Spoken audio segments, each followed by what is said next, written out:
नमस्कार, मैं हूं दीपाली राणा। आप देख रहे हैं कल का बाजार। पहले आज के सेशन की बात करेंगे। लगातार दूसरा दिन इस कारोबारी हफ्ते का बाजार का मूड पॉजिटिव रहा। हालांकि जो फर्स्ट हाफ था वो काफी रेंज बाउंड था, लेकिन सेकंड हाफ में एक स्ट्रांग मोमेंटम बाजार में दिखा और उसके बाद दिन के ऊपरी स्तरों पर मार्केट की क्लोजिंग हुई। निफ्टी 150 अंकों की बढ़त के साथ 15,000 के नीचे क्लोज हुआ है। सेंसेक्स भी करीब 450 अंकों की तेजी के साथ 50,300 के नजदीक बंद हुआ। साथ ही निफ्टी बैंक में भी 124 अंकों की बढ़त देखने को मिली। आईटी, ऑटो शेयरों और साथ ही सरकारी कंपनियों में हमने अच्छा खरीदारी आज के सेशन में देखी और आज के सेशन में मिड कैप इंडेक्स भी रिकॉर्ड ऊंचाई को छूने में कामयाब रहा। तो आज का मोमेंटम काफी स्ट्रांग था।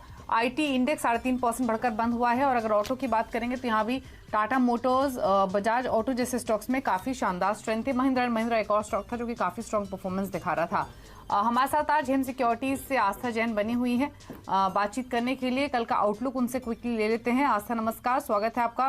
पहले तो कल के लिए इंडेक्स वाइज लेवल्स बताइए, कौन से इंपॉर्टेंट रहेंगे। आज अच्छे सपोर्ट लेकर बाजार में रिकवरी दिखी।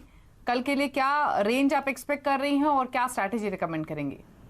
Good evening Deepali. जिस तरह से देखा जाए तो मार्केट ने अभी लास्ट 2 दिनों से एक बढ़िया यहाँ पे तेजी दिखाई है, जो कि हमने 2 दिन पहले एक मंदी देखी थी। तो प्राइमरी ट्रेंड अभी तक भी मार्केट का वीक नहीं हुआ है और जो प्राइमरी ट्रेंड वीक होगा वो काफी इंपॉर्टेंट लेवल है 14,460, जो हमने 2 दिन पहले का लो देखा था। अगर उसके नीचे ही निफ्टी बंद होता है तभी प्राइमरी ट्रेंड वीक होगा, नहीं तो प्राइमरी ट्रेंड तेजी में है। और उसी वजह से मुझे ऐसा लगता है कि एक बार वापस से ये जो बाउंस बैक आया है और जो चार्ट्स में गैप बने हुए हैं, अगर वो फिल हुए तो 15,060 तक भी हम देख सकते हैं। आने वाले कुछ समय में निफ्टी हमें वहां तक के भी लेवल्स दिखा सकता है, लेकिन एक इंपॉर्टेंट सपोर्ट रहेगा तकरीबन 15,630 के आसपास।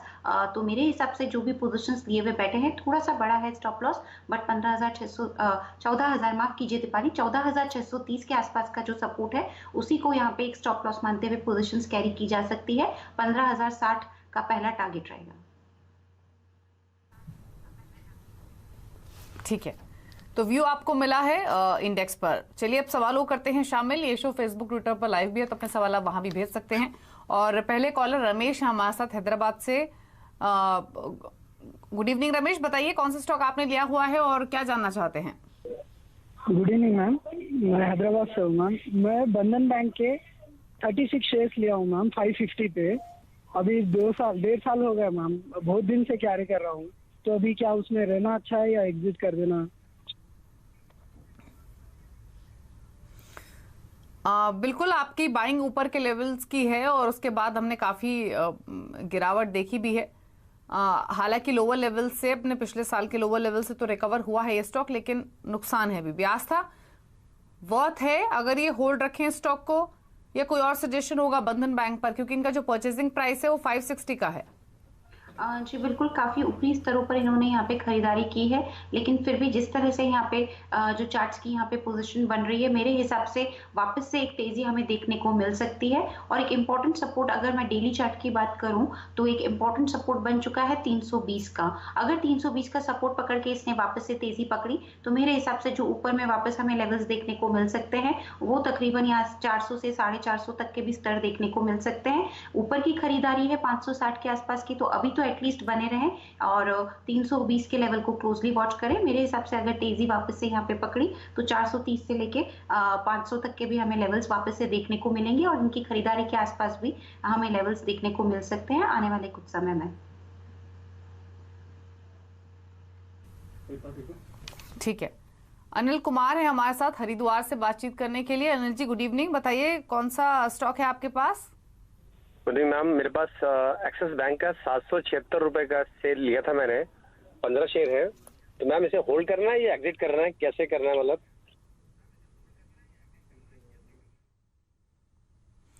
एक्सिस बैंक 776 की बाइंग, आप थोड़ा नीचे आपके भाव से 45 रुपए के आसपास का नुकसान है आपको फिलहाल हर स्टॉक पर।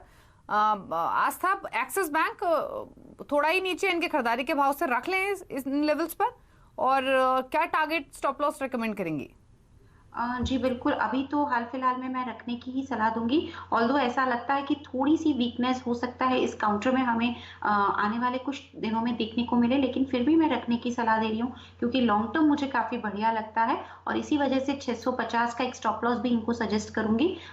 इस स्टॉप लॉस को ध्यान में रखते हुए लॉन्ग टर्म के हिसाब से पोज़ीशंस को होल्ड करें। जो इसका पुराना हाई है 800 उसके लेवल्स तो हमें देखने को मिलेंगे। इनफैक्ट ऊपर में 850 तक के भी स्तर लॉन्ग टर्म में देखने को मिल सकते हैं। तो इस कॉल को एक लॉन्ग टर्म कॉल मानते हुए कैरी करें। 650 के स्टॉप लॉस के साथ 800 का पहला लक्ष्य रहेगा। 800 के टारगेट्स होंगे, रखिए, ये भी पहला टारगेट है, इसके बियॉन्ड निकलेगा तो और भी ऊपर जा सकता है। अजय कुमार ने हमें सवाल भेजा है फेसबुक के जरिए। इन्फोसिस पर इनका सवाल है, 50 शेयर्स 1250 के प्राइस पर इन्होंने खरीदे हुए आज था, ऊपर के लेवल्स की बाइंग है लेकिन मोमेंटम स्ट्रांग था आज आईटी स्टॉक्स में। इन्फोसिस पर क्या सजेशन रहेगा? बेसिकली दीपाली देखा जाए तो जब भी आईटी स्टॉक्स की बात होती है नतीजों के बाद थोड़ा कंसोलिडेट करते हैं और जब वापस से रिजल्ट सीजन स्टार्ट होता है तो एक बढ़िया तेजी हमें देखने को मिलती है।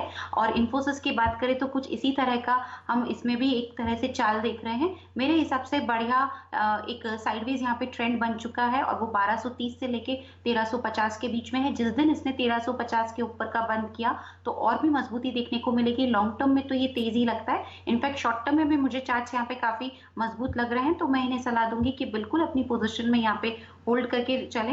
एक स्टॉप लॉस जरूर देना चाहूंगी जो एक छोटा सा स्टॉप लॉस रहेगा तकरीबन 1240 का। 1240 का एक स्टॉप लॉस बना के पोजीशंस को कैरी करें।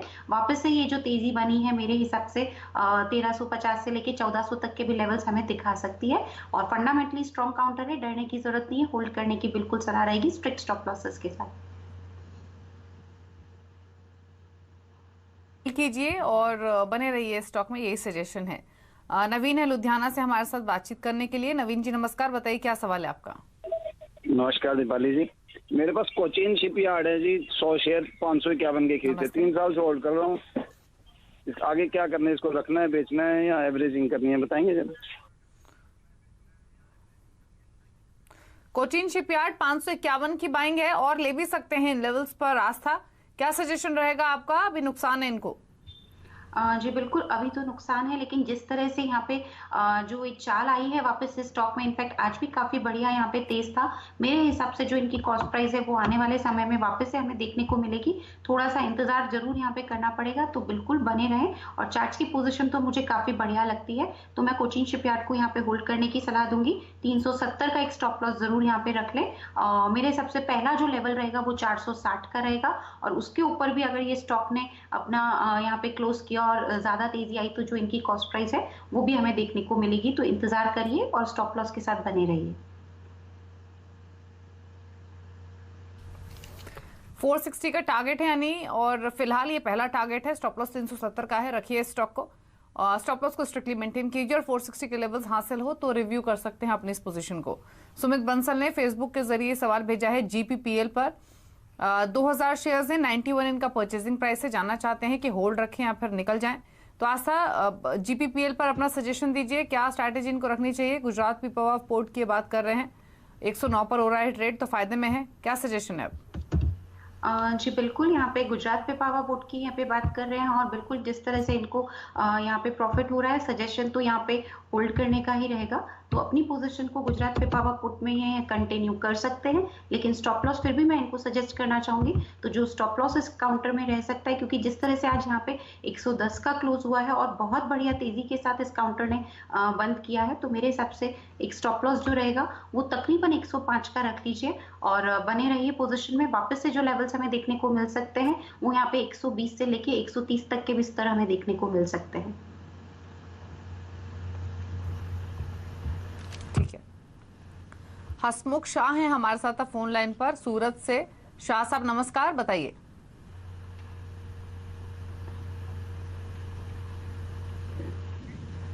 इनकी फोन लाइन डिस्कनेक्ट हो गई आज था, लेकिन सवाल ले लेते हैं इनका। इनके पास हैदराबाद इंडस्ट्रीज HIL के शेयर्स हैं, 1150 इनका परचेसिंग प्राइस है और 150 स्टॉक इन्होंने खरीदे हुए हैं। काफी अच्छे लेवल की इनकी एंट्री है क्योंकि काफी स्ट्रॉन्ग प्रॉफिट्स पर हैं ये। तो क्या करना चाहिए इनको इस स्टॉक में? अब प्रॉफिट्स लेने हैं या फिर होल्ड करना है?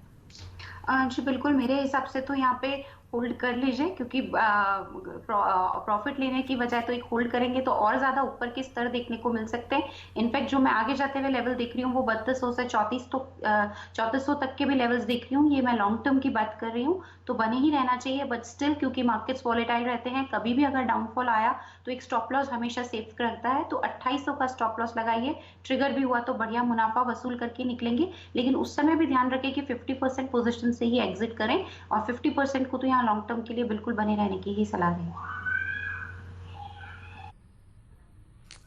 ठीक है, फेसबुक के जरिए आशुतोष ने सवाल भेजा है। इनका सवाल है टाटा एलेक्सी पर 750 के प्राइस पर इन्होंने 100 शेयर्स खरीदे हुए आज था। अगेन अच्छे लेवल पर इन्होंने एंट्री ली टाटा एलेक्सी में, और क्या करना है, प्रॉफिट्स लेने हैं या फिर रखना है ये स्टॉक, क्योंकि मुनाफा तो काफी स्ट्रांग है इनको। 2800 रुपए का फायदा हर स्टॉक पर हो रहा है। क्या सजेशन रहेगा अब?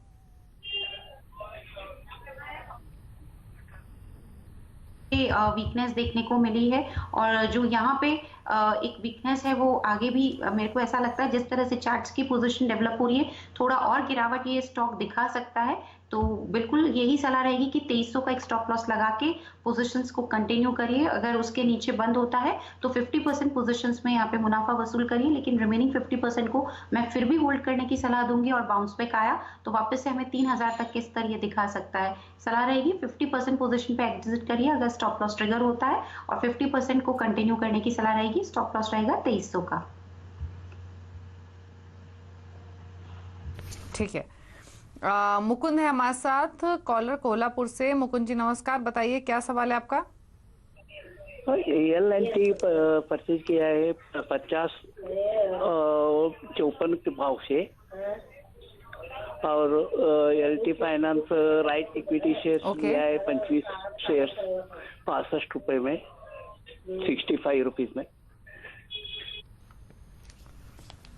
तो 65 में आपकी LNT फाइनेंस में बाइंग है, और LNT फाइनेंस आपने 54 में बाय किया हुआ है, आपने ये बताया? कौन सा? और एक है ना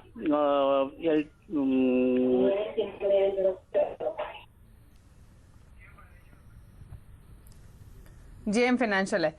ठीक है, आपकी डिटेल्स है हमारे पास, आस्था से ले लेते हैं। आस्था LNT फाइनेंस जो अलग अलग लेवल्स पर इन्होंने लिया है, मान के चलिए कि इनकी जो एवरेज बाइंग है वो 58-59 के आसपास की होगी। LNT फाइनेंस में दुगना हो चुका है, उससे ज्यादा इनफैक्ट स्टॉक। और दूसरा JM फाइनेंशियल 74 की बाइंग है। तो दोनों पर बताइए इनको क्या करना है, प्रॉफिट्स लेने हैं या फिर होल्ड करना है? पहले तो LNT फाइनेंस की बात करें, बधाई देना चाहूंगी, काफी बढ़िया प्रॉफिट है। बट स्टिल मेरे हिसाब से अभी रुक सकते हैं, तो यहाँ पे रुक जाइए। स्टॉप लॉस फिर से मैं जो सजेस्ट कर रही हूँ वो तकरीबन यहाँ पे 94 का रहेगा।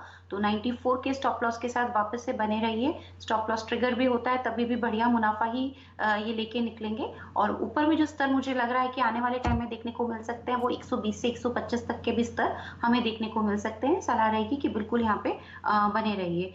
दूसरा सवाल इनका JM फाइनेंशियल पे था। JM फाइनेंशियल की बात करें दीपाली, तो जिस तरह से स्टॉक ने थोड़ा सा आज हमें यहाँ पे एक मजबूती दिखाई है, बट स्टिल चार्ट्स अभी काफी ज्यादा यहाँ पे कंसोलिडेट हो रहे हैं। और अगर यहाँ पे ब्रेकआउट आया अपसाइड का तो बढ़िया लेवल्स हमें इस काउंटर पे देखने को मिल सकते हैं। तो JM फाइनेंशियल में भी मैं इन्हें सलाह दूंगी कि यहाँ पे बने रहें, लेकिन स्टॉप लॉस फिर भी जरूरी रहता है। तो 85 का स्टॉप लॉस यहाँ पे बेहतरीन स्टॉप लॉस रहेगा, उसके साथ बने रहें। 102 से लेके 105 तक के शॉर्ट टर्म टारगेट्स हमें देखने को मिल सकते हैं। ठीक है, अमित सिंह है हमारे साथ फोन लाइन पर भोपाल से। अमित जी नमस्कार, बताइए सवाल अपना। Yes ma'am, good evening ma'am. मेरा ये क्वेश्चन था, एक्चुअली क्या मैंने गोदरेज कंज्यूमर लिया था, अभी लास्ट मंथ लिया था, 753 के भाव से लिया था मैंने, और इस टाइम वो डाउन चल रहा है। तो उसमें मुझे स्टॉप लॉस लेके निकल जाना चाहिए कि अभी वेट करना चाहिए उसके लिए? पूछ लेते हैं। आस्था 750 की इनकी खरीदारी है, 700 के नीचे ये स्टॉक ट्रेड हो रहा है 691 पर, तो 60 रुपए का नुकसान है इनको। स्टॉप लॉस जानना चाहते हैं आपसे, और ये भी जानना चाहते हैं कि रखें स्टॉक को अगर कोई पॉसिबिलिटी हो कि इनको फायदा हो सके, या फिर कोई और सजेशन होगा? बेसिकली दीपाली देखा जाए तो जिस तरह से यहाँ पे डाउनफॉल हमने देखा है, और जो यह 25 तारीख के आसपास का जो एक ट्रेड भी यहाँ पे हुआ था, तभी मार्केट्स की हमें सबको पता है जिस तरह से ट्रेडिंग वगैरह एक्सटेंड हुई थी, तब 644 तक का भी एक लो बना के ये वापस से रिकवर हुआ था। तो मेरे हिसाब से स्टॉक अभी थोड़ा सा डाउन ट्रेंड में है, हो सकता है कि वीकनेस दिखाएं, इसलिए फिर भी मैं बने रहने की तो सलाह ही दूंगी। 640 के स्टॉप लॉस लगा लें और उसके साथ बने रहें। अगर स्टॉप लॉस ट्रिगर होता है, और ट्रिगर भी उसी केस में मानिए जब ये 640 के नीचे बंद करता है तो ही ट्रिगर करिएगा स्टॉप लॉस को, और फिर निकलिए। अभी वेट करिए, हो सकता है ऊपर में ये वापस से हमें 700 के ऊपर के स्तर यहाँ पे दिखा दे। तो 640 के स्टॉप लॉस के साथ अभी हाल फिलहाल तो मैं बने रहने की सलाह दूंगी। ठीक है, होल्ड कीजिए 640 के स्टॉप लॉस के साथ। पुतुल सिंह ने एक सवाल भेजा है फेसबुक के जरिए। एनबीसीसी 36 के भाव पर इन्होंने 700 शेयर खरीदे हैं, अच्छे मुनाफे में है क्योंकि 51-52 के आसपास ये स्टॉक आज बंद हुआ है और लगातार चला है। इनफैक्ट पीएसयू स्टॉक्स में जब से बाइंग देखने को मिली है। आस्था क्या करना है इनको, प्रॉफिट्स लेना है या रखना है?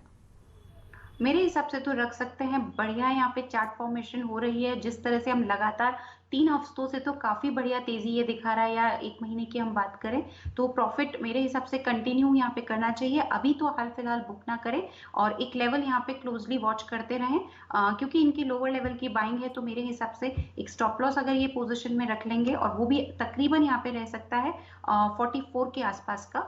44 के स्टॉप लॉस को रखिए, लेकिन पोजीशंस को कैरी करने की मैं सलाह दूंगी। आगे जाते हुए हो सकता है ऊपर में हमें यहाँ पे जो लेवल्स देखने को मिले वो तकरीबन यहाँ पे 63 से लेके 65 तक के भी लेवल्स देखने को मिल सकते हैं। होल्ड कीजिए, 44 का स्टॉप लॉस मेंटेन कीजिए, बने रहिए इसमें। अशोक हैं हमारे साथ, एक कॉलर फोन लाइन पर मौजूद हैं। अशोक जी नमस्कार। हेलो मैम, मोतीलाल ओसवाल के 60 शेयर है, 828 CPI।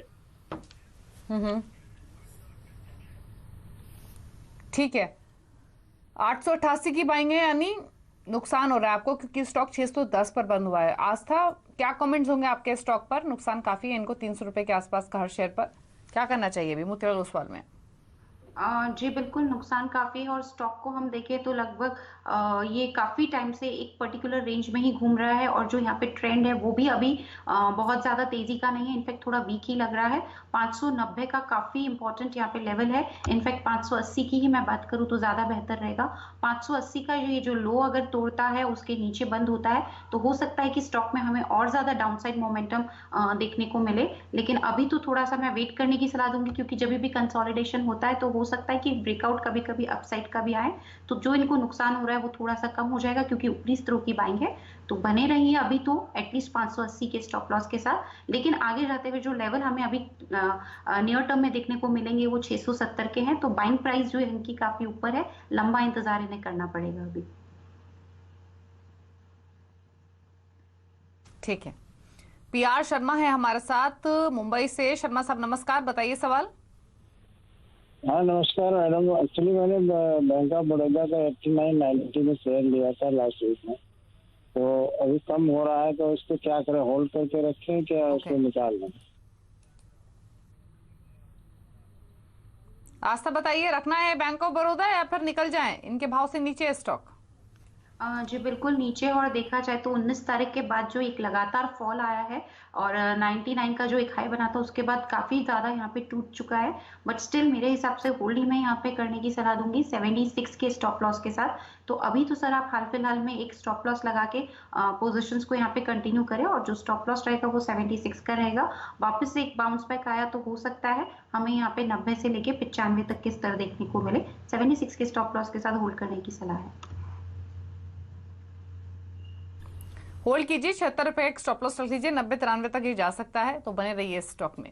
चलिए एक ब्रेक के लिए रुकेंगे, लेकिन ब्रेक में जाने से पहले बात करेंगे सीएनबीसी आवाज और नेशनल स्टॉक एक्सचेंज की स्पेशल कैंपेन इन्फॉर्म्ड इन्वेस्टर के बारे में, जिसका मकसद है निवेशकों के बीच में जागरूकता को बढ़ावा देना। और जब हम किसी ड्राइवर को हायर करते हैं तो सबसे पहले उसका ड्राइविंग लाइसेंस चेक करते हैं। इसीलिए ध्यान रखिए कि जब आप कोई भी निवेश करें तो अधिकृत ब्रोकर के जरिए ही करें। अच्छे स्टॉक के चुनाव करना ही जरूरी है, एक अच्छे ब्रोकर का भी चुनाव करना, ताकि आपका जो इन्वेस्टमेंट्स हैं वो सुरक्षित रहें। अगर थोड़ी सी भी चूक हुई तो आपको नुकसान हो सकता है। आस्था, आपके कोई कमेंट्स? जी बिल्कुल, जिस तरह से वॉलेटिलिटी बहुत ज़्यादा बढ़ गई है, हमने अभी देखा था कि एनएसई में जो तकनीकी खराबी हुई थी तो उसका काफ़ी ज़्यादा यहाँ पे खामियाजा भुगतना पड़ा। लेकिन अगर ब्रोकर यहाँ पे जाना पहचाना रजिस्टर्ड ब्रोकर है तो हो सकता है कि हम सेफ हैंड्स में हैं और वहाँ पे तकलीफ कम हो, नहीं तो दिक्कत बढ़ सकती है। तो मेरे हिसाब से बिल्कुल यहाँ पे ब्रोकर्स की जान पहचान करके ही अपनी ट्रेडिंग अकाउंट्स यहाँ पे खोलने चाहिए, क्योंकि अगर ये रजिस्टर्ड ब्रोकर होंगे, लॉन्ग टाइम से मार्केट में होंगे, तो इस तरह के जो टेक्निकल प्रॉब्लम्स आते हैं उस समय हो सकता है कि ब्रोकर का सहयोग भी हमारे साथ रहे।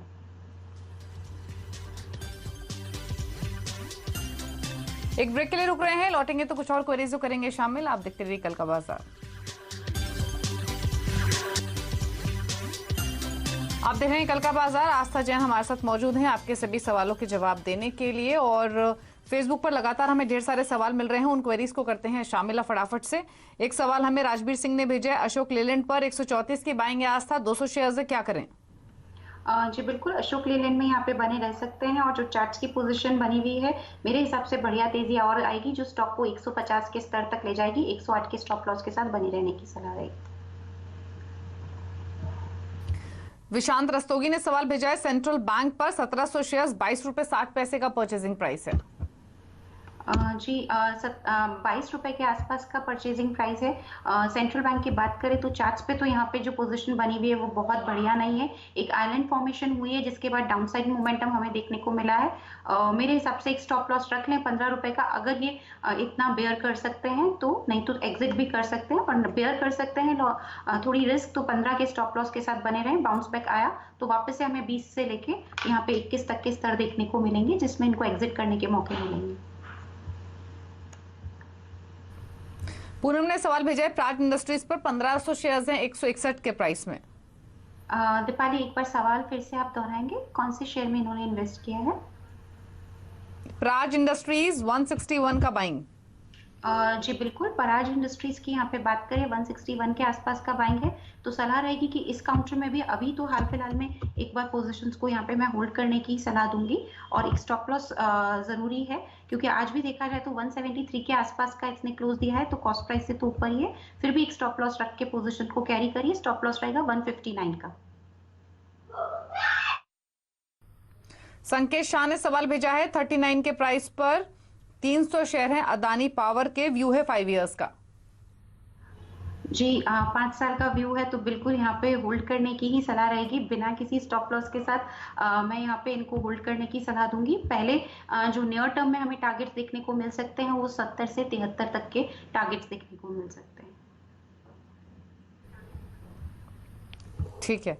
अनिल व्यास ने एक सवाल भेजा है, यस बैंक पर 18 रुपए 30 पैसे की बाइंग है, व्यू है 2 to 3 इयर्स का। 2 to 3 इयर्स का व्यू है तो बिल्कुल यहाँ पे बने रहें, और एक चीज का जरूर ध्यान पे रखें, 13 का काफी इंपॉर्टेंट सपोर्ट है, उसके नीचे गया तो हो सकता है स्टॉक और ज्यादा वीक हो, तो 13 के सपोर्ट को यहाँ पे ध्यान में रखते हुए, क्योंकि लंबे समय का व्यू है तो होल्ड करने की सलाह दूंगी। 20 का इंपॉर्टेंट रेजिस्टेंस है, उसके ऊपर और ज्यादा तेजी ये स्टॉक दिखा सकता है अगर पार करने में सफल हुआ तो। केविन द्विवेदी ने एक सवाल भेजा है, आरसीएफ पर 1000 शेयर है आरसीएफ के, परचेजिंग प्राइस है 58 रुपए का। जी बिल्कुल, 58 के आसपास का परचेजिंग प्राइस है। आज का क्लोज तकरीबन 90 रुपए के आसपास का था। मेरे हिसाब से बढ़िया प्रॉफिट हो रहा है, रन अवे गैप देखने को मिल रहे हैं चार्ट में, तो आगे की और तेजी ये बना सकते हैं। 78 के स्टॉप लॉस के साथ मैं बने रहने की सलाह दूं। आरसीएफ में होल्ड कीजिए, अच्छी पोजीशन है आपकी। एक और सवाल ले लेते हैं, और ये सवाल हमें भेजा है डेल्टा कॉप पर प्रफुल्ल ने, और ये जानना चाहते हैं कि डेल्टा कॉप में क्या करना चाहिए, होल्ड रखें एग्जिस्टिंग लेवल्स पर या फिर निकाल दें। इन्होंने अपना बाइंग प्राइस तो मेंशन नहीं किया, पर डेल्टा कॉप पर ओवरऑल एक व्यू आपका चाहिए। डेल्टा कॉप में एग्जिस्टिंग लेवल जो भी है मेरे हिसाब से होल्ड कर सकते हैं। आज काफी बढ़िया कैंडल फॉर्मेशन हुई है जो अपसाइड की तरफ यहाँ पे संकेत करती है, और अपसाइड में जो लेवल्स हमें देखने को मिल सकते हैं वो मैं यहाँ पे मेंशन करना चाहूंगी, तकरीबन 173-74 के आसपास, तो होल्ड करिए। और एक स्टॉप लॉस भी दे देती हूँ ऑन द सेफर साइड, क्योंकि पोजिशन हमें पता नहीं है। 144 का इंपॉर्टेंट सपोर्ट है, उसके साथ बने रहिए 174 के टारगेट्स के लिए। 174 के टारगेट्स रहेंगे डेल्टा कॉप में। अगर आपके पास है पोजीशन तो होल्ड करने की सलाह है। इतने सवाल करेंगे शामिल। कोई डिस्क्लोजर आस्था आपकी ओर से? जो भी स्टॉक्स हमने यहाँ पे डिस्कस किए हैं मेरी कोई पर्सनल होल्डिंग में नहीं है, बट हमारे पीएमएस जो हेम पीएमएस है उसकी होल्डिंग में इनमें से कोई भी स्टॉक हो सकता है। धन्यवाद। शुक्रिया आस्था सभी सवालों के जवाब देने के लिए और शो का हिस्सा बनने के लिए। तो इसी के साथ कल का बाजार में इतना ही। खबरों पर लगातार अपडेट के लिए सिंधी सेवा से जुड़े रहिए ट्विटर, फेसबुक और यूट्यूब के जरिए। नमस्कार।